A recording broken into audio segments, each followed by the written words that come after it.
ఈ స్పందించడానికైనా నిందించడానికి ప్రశాంతంగా ఉంది, అది బెటర్.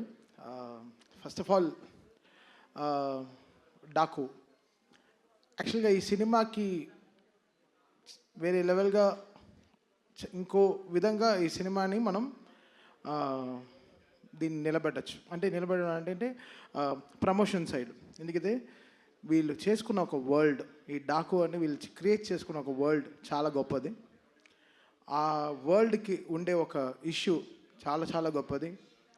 అండ్ వీళ్ళు పడిన కష్టం ఉంది కదా, ఇది అఖండాలో నేను చూశాను బాలయ్య గారు కష్టం. అంటే అది చాలా ఈజీ కాదు.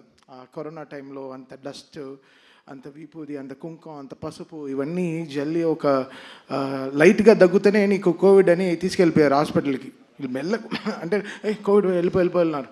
అలా వీళ్ళు ఇంత డస్ట్లో ఆ సినిమా క్రియేట్ చేసి రిలీజ్ చేశారు అఖండాకి. సో ఇది చాలా దీని వెనకాల చాలా హార్డ్ వర్క్, ఆ లేయర్స్, మళ్ళీ అంత గ్రావిటీ, అంత కష్టం ఈ డాకు తీసుకుంది. ఈ డాకులో వీళ్ళు పడిన కష్టం మామూలు ఇంత అంత కాదు. ఐ థింక్ చాలా ఈజీగా చెప్పాడు విజయ్ కార్తిక్ అన్నను. ఎవరు ఈ సినిమా గురించి ఇంత డీప్గా మాట్లాడలేదు. బట్ ఈరోజు అనంతపూర్లోనే మేము చాలా పెద్ద పెద్ద స్పీచెస్ ప్రిపేర్ చేసుకున్నాం. అంటే స్పీచ్ కాదు, but the content of the film ఎలా చెప్పాలి, దీన్ని ఎలా మనం కరెక్ట్గా జనాలకి తీసుకెళ్ళాలనేది. సో డాకు సబ్ ఒక కొత్త వరల్డ్, వీళ్ళు క్రియేట్ చేసుకున్న ఒక వరల్డ్. అది బాలయ్య గారు అసలు ఆయన సైజు, అది సినిమా తీసుకుంది అసలు మామూలుగా లేదు.